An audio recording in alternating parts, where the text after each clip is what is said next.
இவங்களோட குழந்தைய வெளியில் எடுத்தாச்சு. இவங்ககிட்ட போய் கொடுத்துட்டு, வேணாம் இந்த பொண்ணு இறந்துட்டான்னு சொல்ல வேணாம், அப்புறமேட்டு டவுட் வரும். இப்போ நம்ம இந்த பொண்ணை கொன்னுட்டு எடுத்தோன்னா ஒரிஜினலாகவே நினச்சிருவாங்க அவதான் சொல்லிட்டு. இப்போ நம்ம இவ்வளோ உடம்பை எடுத்துட்டோன்னா,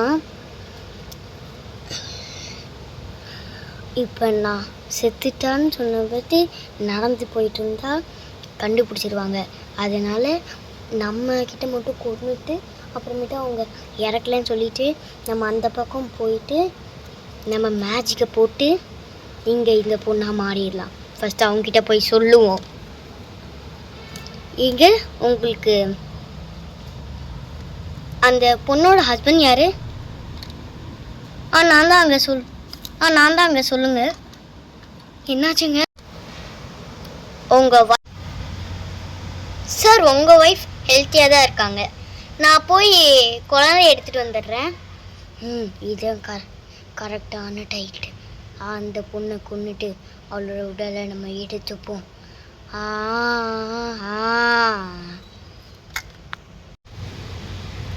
வந்தாச்சு. இந்த பொண்ணை கொன்றுவோம். வேணாம் வேணாம் வேணாம். இவளோட உடம்பை நம்ம எடுத்துட்டு ஆவியோட இல்லை, இந்த ஆவியோட இல்லை, போய் நம்ம வீட்டுக்கு போயிடுவோம்.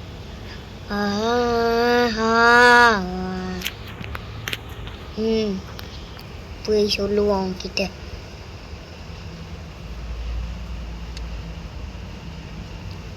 இந்தாங்க உங்கள் குழந்தை. அம்மா ஆமாம்மா. உங்களுக்கு பையன் பிறந்திருக்கு சார். ரொம்ப சந்தோஷம் மேடம். இந்தாங்க மேம் அமௌண்ட்டு. கொடுங்க. இந்த அமௌண்ட்டு வச்சு நான் என்ன பண்ணுறது?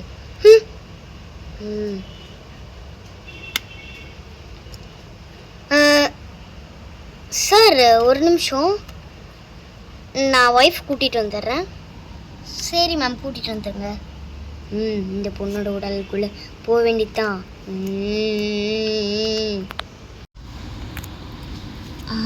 இந்த பொண்ணோட உடலை நம்ம எடுத்தாச்சு. அவங்கக்கிட்ட போக வேண்டியதுதான். இந்த பொண்ணோட ஆவி உடலை இந்த ஆவி உடம்புல செட் பண்ணியாச்சு. நம்மளே வாய்ஸ் தருவோம் இதுக்கு. மேஜிக். சார் உங்கள் ஒய்ஃப் எங்க குழந்தை கொடுங்க. என்னம்மா குழந்தைய கொடுங்கன்னு சொல்லும் போது என்னமோ பண்ண மாதிரி தெரிஞ்சிச்சு. அதெல்லாம் ஒன்றும் இல்லைங்க.